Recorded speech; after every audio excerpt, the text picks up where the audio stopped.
It's now time to decode the left versus right fault line that's unfolding on American campuses.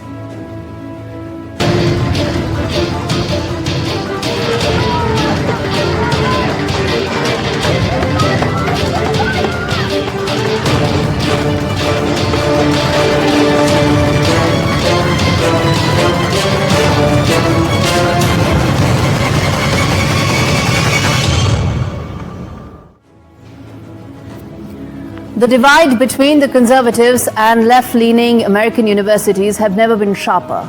And as Donald Trump took over his administration's crackdown on American campuses that have become magnets for getting very vocal and even extreme voices of anti-Semitism has become even bigger. And in Trump's own words, anti-American values is what these campuses are propagating. The 7th of October 2023 Hamas attack on innocent Israeli civilians led to Israel's military response in Gaza, and it was being resisted across all major American universities in some form or the other.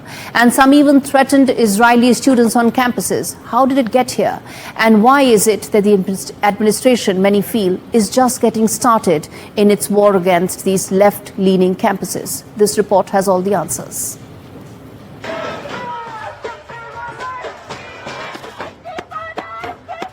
It all started with chants of Free Palestine echoing across the lawns of America's most prestigious campuses. It ended with sweeping federal orders, signed by the president, who made it clear dissent on campus won't go unpunished. We're all panicking, we're all overwhelmed. Time of uncertainty, literally, I've never experienced it before. In January 2025, barely a week after taking office, President Trump signed an executive order targeting what he called a rising tide of anti-Semitism in American universities. The order didn't name names, but for Harvard, Columbia, and the Ivy League, the writing was already on the wall. As you know, billions of dollars has been paid to Harvard. How ridiculous is that? Billions. Harvard's going to have to change its ways. By February, the U.S. Department of Justice had issued formal letters to over a dozen universities, demanding closed-door meetings with top management and Jewish campus groups. A new task force to combat anti-Semitism was formed by lawyer and Trump ally Leo Torrell, who publicly declared Harvard is his worst nightmare. By March, 60 universities were officially under federal investigation. The accusation, violation of the Civil Rights Act for allegedly fostering anti-Semitic harassment through unchecked protests and diversity, equality and inclusion policies viewed as pro-Hamas. Then came the money, or rather, the removal of it. Harvard alone saw $2.2 billion in multi-year federal grants frozen. Brown University is now at risk of losing $510 million. Columbia had over $400 million cut, only to later comply with government demands in exchange for a partial reinstatement. But the sharpest blow came on 21st of May. The U.S. Department of Homeland Security revoked Harvard's Student in Exchange Visitor Program, or SEVP certification, effective immediately. That means Harvard can no longer enroll international students. Its access to the SEVIS database has been shut down. Thousands of students from India, China, Middle East are now in visa limbo, degrees frozen, careers jeopardized, immigration status illegal unless they leave or transfer. Homeland Security Secretary Kristi Noem accused Harvard of promoting a pro-Hamas narrative, allowing a protest culture that creates a hostile environment for Jewish students. 10 more schools are under threat: Columbia, UCLA, NYU, USC, Johns Hopkins, UC Berkeley, UC Los Angeles, University of Minnesota, George Washington University, and Northwestern University. Each one now faces potential visa bans, tax-exempt status reviews, and deeper funding cuts. Is it a scorched earth campaign aimed at silencing campuses that historically lean liberal, challenge federal policy, or refuse to toe the government's conservative line?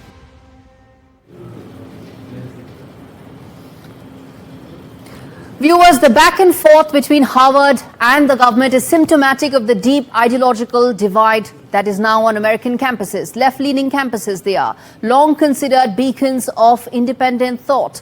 They are now being viewed as being too lenient on extreme thoughts, which is why the war of words has been unprecedented between Trump and some of these campuses. Let's put that out. Donald Trump and his government has said that Harvard is actually a hotbed of anti-Semitic, pro-terrorist agitators. Response came that no, what you're doing is you're attempting to eviscerate academic freedom. It didn't end there. Trump says that Columbia actually violated rights of Jewish citizens and students and said it acted with deliberate indifference. Columbia responded. So there's been a back and forth, as you can see. We're playing that out. Columbia said that they are deeply committed to combating anti-Semitism. And for Cornell, the back and forth was that taxpayer support can be revoked if law is not followed, to which Cornell said that universities bulwarks against autocracy.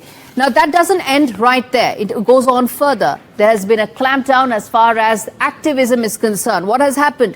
What is it that the government has done? It's revoked degree. At least it's withheld degrees. It has ensured that visa records of protesters are in fact on review. As far as Harvard is concerned, students and faculty is actually banned from going to libraries. That is one of the most significant you can do for a university that prides itself on academic credentials.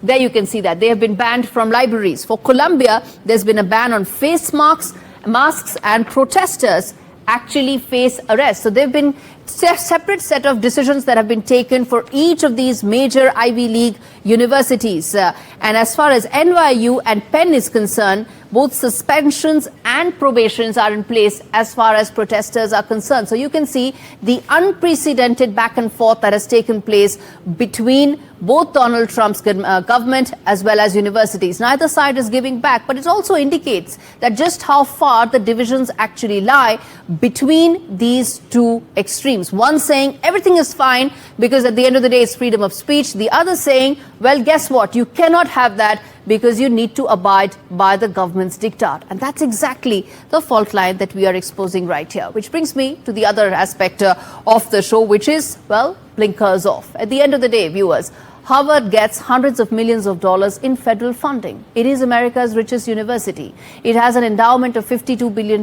It raised $6.5 billion last year. A large part of it actually came from the government as well. It saved over $460 million last year due to tax exemptions, whether it's the state government or the federal government. These are exemptions that are being extended to the university.